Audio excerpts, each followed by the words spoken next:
Pada kesempatan kali ini saya pengen bahas nih, sebenarnya berapa sih jumlah saham ideal yang Bapak Ibu harus miliki dalam portofolio Bapak Ibu masing-masing?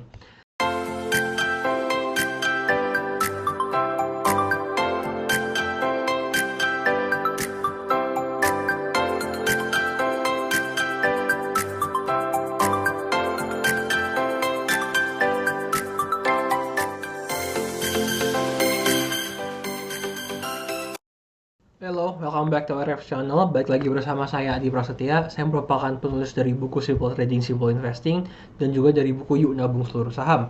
Pada kesempatan kali ini saya pengen bahas nih, sebenarnya berapa sih jumlah saham ideal yang Bapak Ibu harus miliki dalam portofolio Bapak Ibu masing-masing? Nah, sebenarnya video ini tuh bermula ketika atau terinspirasi ketika saya ngelihat ada anggota grup yang tiba-tiba ngeposting isi dari portofolionya Warren Buffett melalui perusahaan manajer investasinya yaitu adalah Berkshire Hathaway. Nah, saya bakal tunjukin juga ini sumbernya adalah dari Securities and Exchange Commission. Portofolio Berkshire Hathaway ini ditunjukin 25 portofolio saham teratasnya.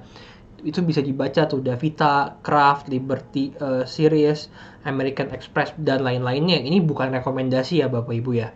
Nah, sebenarnya yang saya pengen highlight atau yang saya pengen tekankan dari isi portofolionya Opa Warren Buffett adalah sebenarnya bukan dari cara dia milih sahamnya di sini.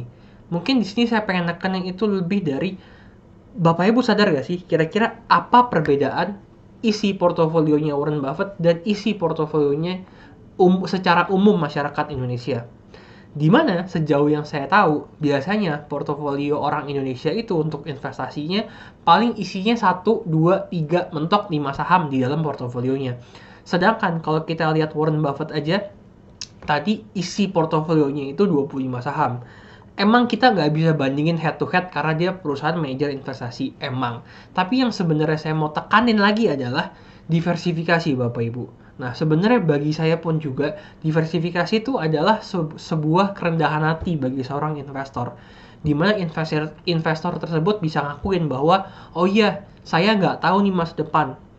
Bisa aja saya pilih perusahaan yang menurut saya paling bagus dan tahun depan harga saham dari perusahaan tersebut ancur-ancuran atau bahkan mungkin kena event apa, amit-amit terus tiba-tiba bangkrut atau tiba-tiba tidak tertolong lah atau tiba-tiba tuh hancur gitu.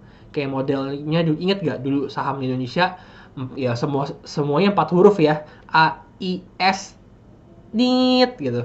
Itu kan dulu digadang-gadang akan menjadi next Unilever. Terus tiba-tiba dalam waktu sebulan hancur sampai sekarang nggak tahu kabarnya kayak gimana. Nah, kalau Bapak Ibu cuman punya satu portofolio saham, yaitu megang saham tersebut, walaupun mungkin pada saat itu kinerjanya baik-baik aja dan kesannya perusahaannya bagus, tapi kan nggak ada yang tahu. Bisa aja kejadian kayak waktu itu tiba-tiba blast dan satu portofolio Bapak Ibu tuh hancur. Nah, jadi saya rasa di sini Warren Buffett tahu bahwa dia nggak bisa cuman investasi ke beberapa perusahaan doang, karena nggak ada yang tahu masa depan apakah perusahaan tersebut bakal terus lanjut atau enggak. Makanya dia mendiversifikasikan portofolionya ke banyak saham. Tadi cuma 25 saham dengan yang tertinggi loh Bapak Ibu. Berarti kan portofolio lebih dari 25 saham. Saya pribadi juga nggak nyaranin sih Bapak Ibu beli sampai misalnya 100 saham atau semua saham yang ada di Indonesia terus Bapak Ibu beli, enggak juga Bapak Ibu. Ya cuman kalau dari saya pribadi mungkin seenggaknya sedikitnya banget tuh kalau di Indonesia tuh mungkin 10 untuk diversifikasi di berbagai sektor. Nah,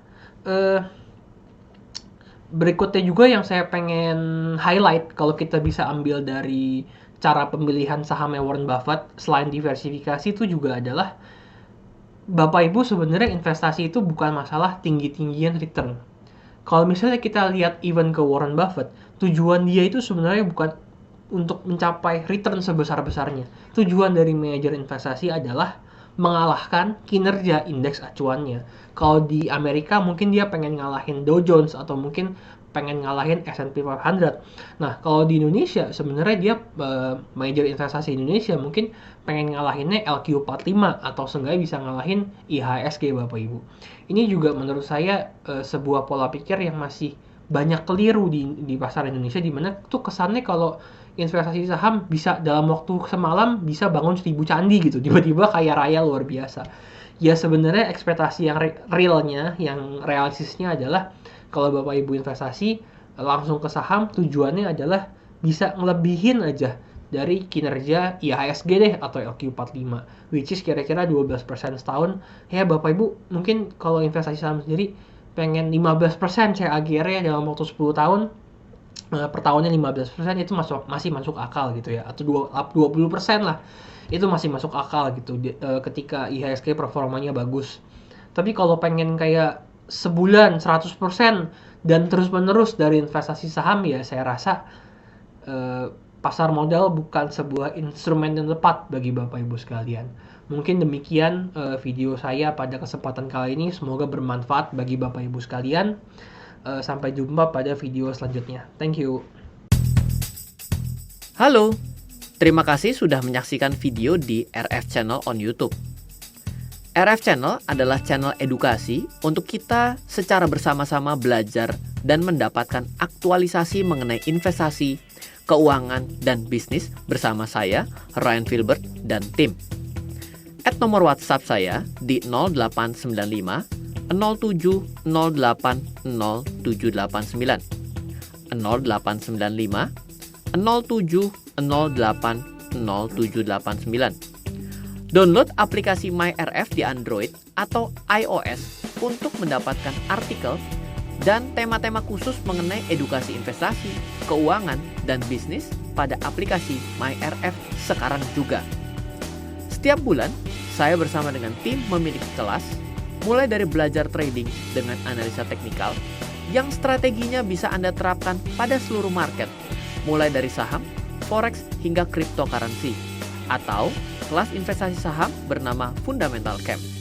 Untuk mengetahui kelas lainnya dan bertanya mengenai kelas, hubungi tim sekarang juga di 0852 882 6187.